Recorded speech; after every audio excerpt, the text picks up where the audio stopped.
Hello, and welcome to Lesson 4 of P.2, the AFAR unit, where we continue to explore the relationships among matter, energy, and forces. I'm Marielle Kolker, a high school physics teacher who piloted and teaches this lesson, and I'm an OpenSciEd facilitator. In this video, I will give an overview of Lesson 4 and finish up with some tips and tricks. This is a lesson that is very important because we wrap up the construction of the matter, energy, forces poster, which will then be used not only throughout the rest of this unit, but with all the remaining units this year. So, how do we arrive here? At the end of Lesson 3, we figured out more about force interactions and matter changes. We read about deformation of matter and how all solid materials deform when forces apply. This motivates us to figure out how it's possible for external forces to cause a solid to compress or stretch, and we wonder how this can help us explain earthquakes. Let's start by taking a look at the lesson as a whole. Lesson 4 takes 2 45-minute days.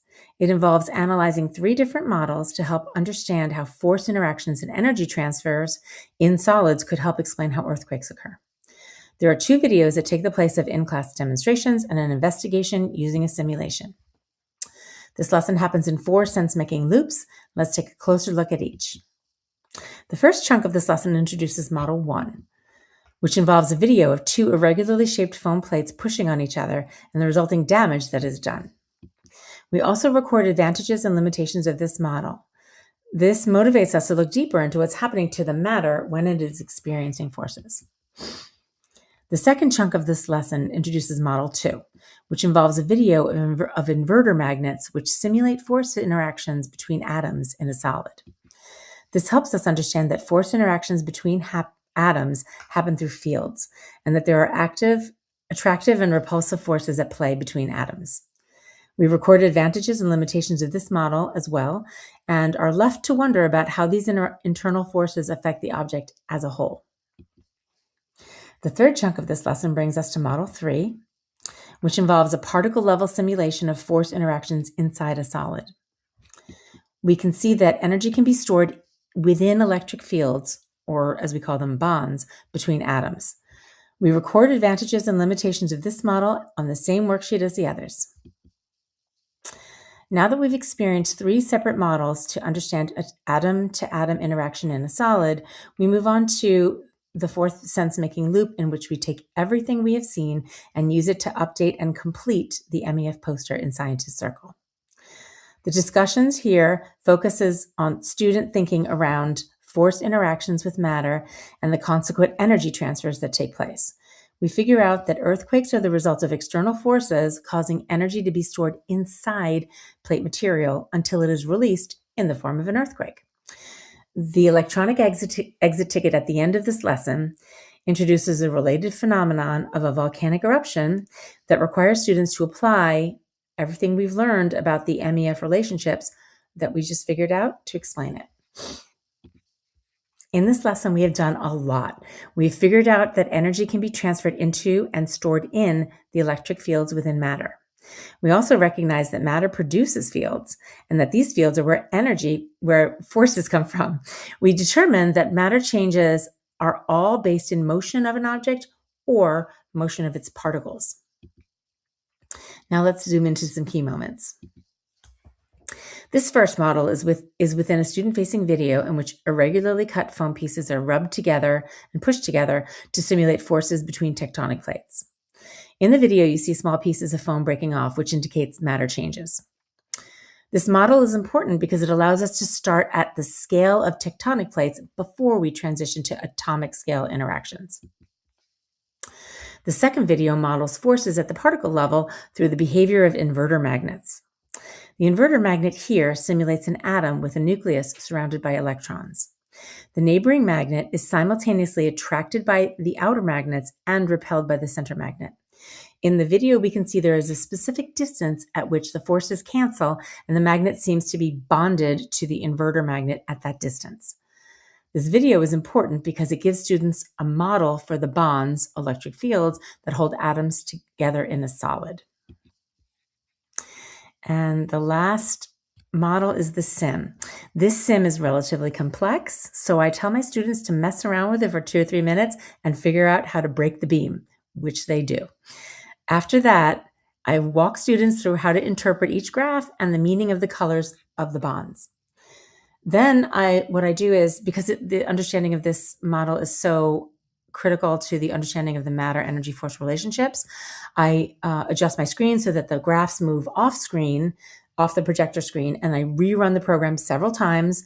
First, we focus on what's happening with deformation, and then with forces, and then a third time with energy. Each time after students talk through and analyze it, I will slide the screen back so they can look at the graph and see if their predictions were correct. When doing the investigation using the sim, my students definitely tended to get lost with all the bells and whistles in the sim. So I walk them through where to find their independent and dependent variables.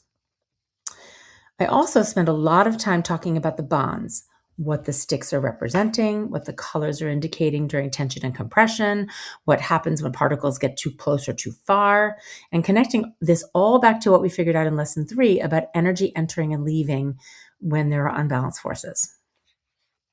This sim is a critical component of understanding the effects of force and energy transfer on matter. It helps us complete the MEF poster, and I found that I referred back to it many times as we progressed through the unit. So definitely take your time with this. It's important. The scientist circle and the final sense-making loop pulls together different aspects of each model that help us complete the MEF poster. The conclusion we are moving toward is that energy can be stored inside the electric bonds between atoms in a material. This discussion requires another long piece of foam that you will snap by applying a bending force. Where the foam is notched, there are fewer particles of matter at that cross-section, and therefore less ability to store energy. We have reason that this is why matter breaks at this point, because it cannot hold any more energy within. This helps us figure out that energy stored in tectonic plates is the energy released during an earthquake. By the end of lesson 4, we have finished our MEF poster and we have completed a mini transfer task on volcanoes, a related phenomenon, through the electronic exit ticket. We're now wondering what's happening inside the Earth to cause all these unbalanced forces on tectonic plates in the first place. So we move on to analyzing real seismic data and revise our understanding of Earth's layers. Now on to tips and tricks. You will need one longish piece of notched foam for each class, since it will be broken during the discussion in Scientist Circle. This quick demonstration returns our focus back to what's happening to the tectonic plates. So it's important. You don't want to miss it. You don't want to skip it. Styrofoam works here too. For me, this Scientist Circle took a long time with each of my classes. I had the sim projected on the screen as we talked through each component of matter, energy, force relationships. I rerun the sim to underscore students' ideas. I also have them keep the explaining changes to matter sheet from lesson 3 in front of them, or you can prop the poster up in class so you can refer to it. One of the things I appreciate most about this framework is that from this point on, we use this framework as a guide when making sense of any new phenomena. I direct students to observe what is happening in the matter because we can't see forces or energy, but we can infer what's happening to them from changes to the matter.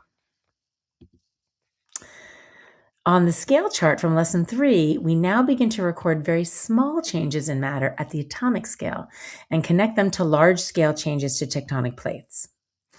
I replicated the beginning of this chart, the axes, on paper that students I photocopied and students put in their notebooks so they keep track of it themselves. This also allows for them to make individual predictions in pencil where they think each event will fit before the class discussion. So these terms help us discuss what's happening on a particle level in a solid. In this lesson, I leveraged students' experiences with magnetic and gravitational fields to help them understand electric fields. If you've already done the P.1 unit at this point, your students will already be well acquainted with electric fields. The scale chart continues to be developed through this unit. It helps keep track of the connections between particle level events and large-scale changes to tectonic plates, and it will be used on the end of unit transfer task. So it's important to keep updating it and to make sure that the students really own it. The MEF poster is completed in this lesson, it is used throughout the rest of Unit 2, as well as every remaining unit in physics. So now that we've completed our investigations into matter, energy, and forces, we move on to examining what is causing forces on the plates in the first place, leading us to investigate Earth's layers. Thanks for watching.